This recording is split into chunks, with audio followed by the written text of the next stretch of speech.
Y ahí, en ese debate, en esa discusión, se vuelve pertinente una pregunta. Bueno, ¿es el Putumayo contra la selva? Como se ha concebido en las últimas décadas la idea del desarrollo. ¿O es un Putumayo que con la selva pueda establecer una visión económica y de prosperidad? El Putumayo hoy tiene uno de los índices también más altos de deforestación en Colombia. No hace mucho, recuerden ustedes, había una polémica sobre si el Putumayo era petrolero o era selvático. ¿En dónde estaba el desarrollo? Si se lo decimos a los economistas de la élite, a la política de la élite que gobierna a Colombia desde hace décadas y desde Bogotá, ellos impusieron la tesis y abrieron el territorio sin consultarlos siquiera ustedes a la exploración, a la explotación petrolera, y se produjo un gran momento de explotación petrolera en Norito y en otros lugares del Putumayo. Allí salió petróleo, se construyeron oleoductos, seguramente hubo regalías. Hace mucho tiempo yo era un niño y estaba en los campos produciendo petróleo en Norito. La pregunta que uno que habría que hacerse es, ¿esa idea de desarrollo impuesta desarrolló el Putumayo? ¿Generó una mejor sociedad? ¿Permitió que este territorio se diseñara de una manera tal en que se pudiera decir que la gente vive mejor? Y es dudosa la respuesta. La mayoría diría no. Hace décadas se explotó ese petróleo y aún se explota, pero la gente del Putumayo vive incluso crisis de violencias como las que acabamos de narrar. Y entonces la pregunta es, ¿y no será que el camino es la selva misma? Una selva que antaño se veía como maleza, como lo que había que destruir, y que se sigue destruyendo hoy, quemándola, quemando lo que podría ser la principal riqueza de la región, la biodiversidad, la cantidad de posibilidades incluso de utilización benéfica para la humanidad, de productos naturales que la selva misma recrea, crea, transforma, y que simplemente hay que conocer, como bien venían haciendo desde hace mucho tiempo las comunidades indígenas que han tenido presencia en la selva amazónica, conocerla. Miles de productos, dicen las instituciones de investigación con asiento en la Amazonía, pueden ser utilizables por la humanidad. Miles. Hay un largo listado de lo que se ha encontrado. Productos naturales que pueden ser nutrientes, que pueden ser transformadores, insumos en la industria, que pueden ser la base de la prosperidad económica de la población del Putumayo.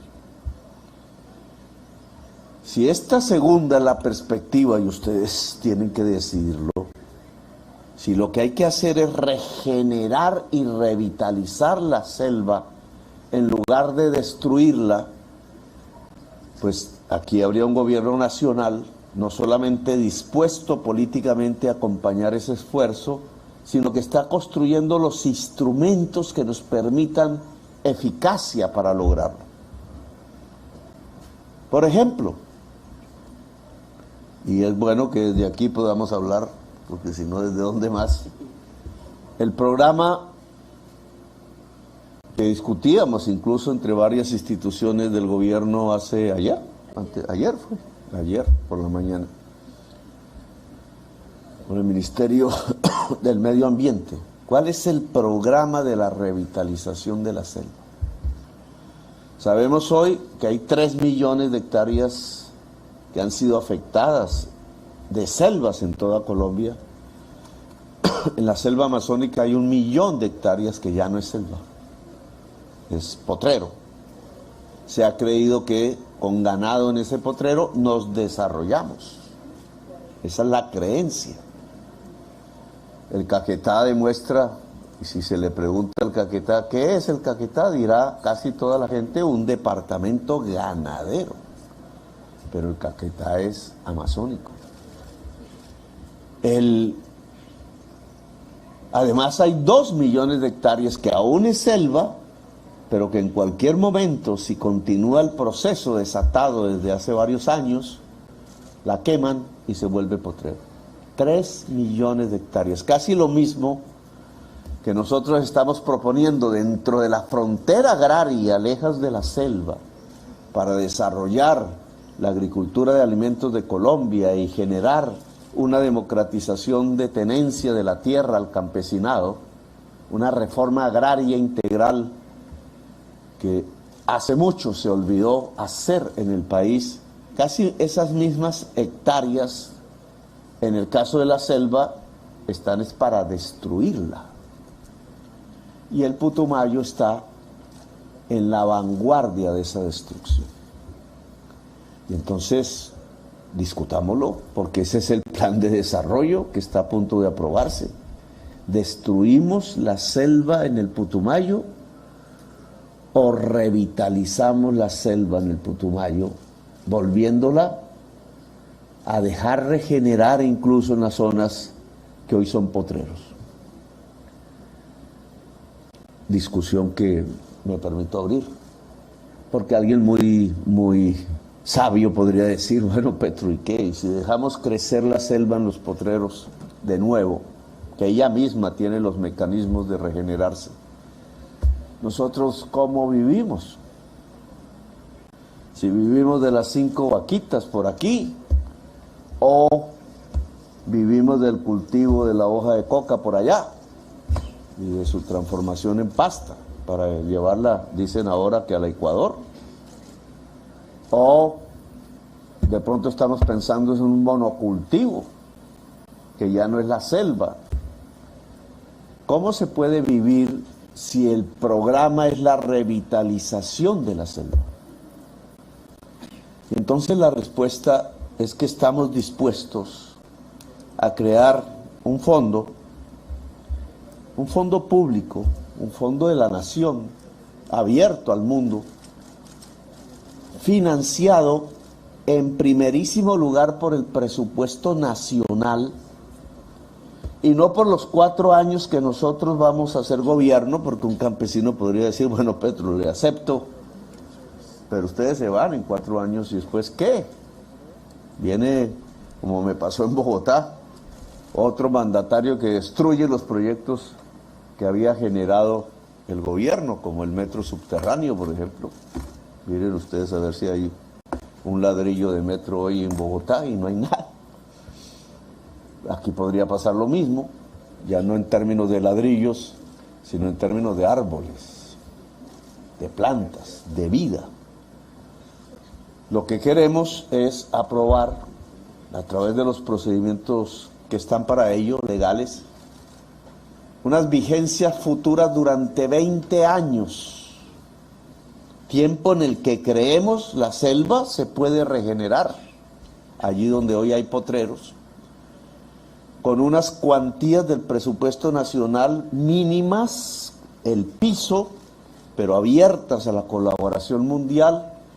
Estas cuantías del presupuesto nacional que durante 20 años irían a ese fondo, tiene como objetivo el que la familia que hoy cree que su alternativa es sembrar coca, o que su alternativa es quemar la selva y abrir una especie de hacienda ahí de baja productividad, un potrero, con algunas vacas, pueda recibir un ingreso entre 2 o 3 millones de pesos mensuales de hoy, de tal manera que el intercambio de ese dinero que es un pago de servicio ambiental, llaman los técnicos a eso, sea porque esa familia se dedica a dejar que la selva crezca en su potrero, en unos tamaños que hay que delimitar y que yo he propuesto que sean de 200 hectáreas.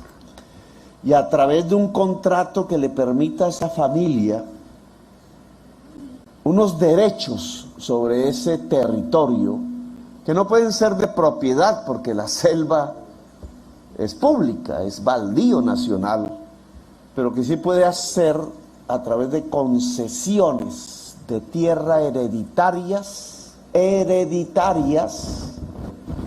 es decir, que los hijos pueden seguir allí y podríamos pensar en los nietos con un objetivo, en primer lugar, que la selva vuelva a crecer. Pagar porque la selva vuelva a crecer y pagar un ingreso suficiente que compita con los dineros que el narco le entrega al mismo campesino para sembrar la hoja, o la creencia de que quemando la selva podría generarse unos ingresos a través de una actividad tradicional productiva como las que se desarrollan dentro de la frontera agraria colombiana. Este es un camino diferente. El camino es pensar que el desarrollo y que la prosperidad de la familia consiste en dejar crecer la selva.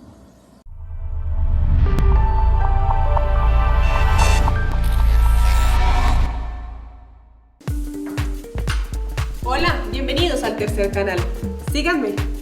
En más de un año de creación hemos podido acercarnos cada vez más a la Colombia profunda. Gracias. Y poder acompañar el sentimiento popular de una generación que quiere que la dignidad se vuelva costumbre. Ustedes, los seguidores del Tercer Canal, son la razón por la cual nosotros podemos seguir realizando nuestro trabajo día a día. Gracias a sus aportes a nuestras líneas Nequi y DaviPlata, podremos seguir llegándole a millones de colombianos la información de nuestra agenda alternativa. Y recuerden suscribirse a nuestro canal de YouTube para recibir todas las notificaciones de nuestros contenidos. Somos el Tercer Canal, la voz de los que no tienen voz.